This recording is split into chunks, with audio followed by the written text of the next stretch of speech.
Initially, when we began thinking about the content of some kind of resource material, we were thinking about age groups. It was thinking about Sunday school material, things for junior churches. But as we talked a bit more about it, that rapidly expanded, because one of the things we liked about other material that was available was the way that worship and what was happening within Sunday schools was all joined up together. So the same themes were being discussed at appropriate levels across the church family on a given Sunday.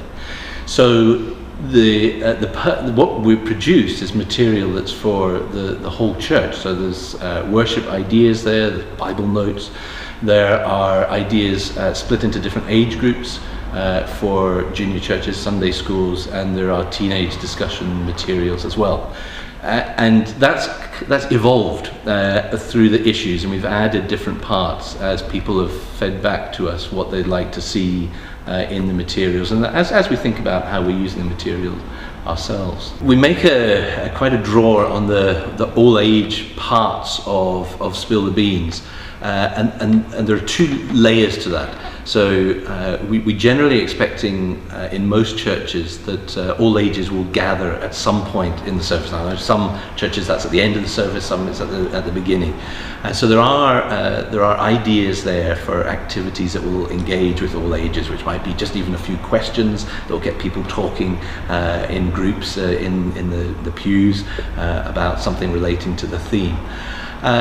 And then beyond that, when folks go into the different groups, when the adults are looking at their parts of the story, when the children are looking at theirs, the teens are looking, everything is tied together. So the key themes that we're picking up from a given scripture passage are being discussed in each of those areas on Sunday. Now that's nothing new.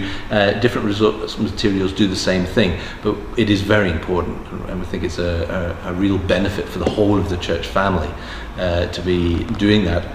When folks, the ages come back together, head back to their own homes, they can talk meaningfully about what they've been thinking about that Sunday, because everyone's been looking at the same stories.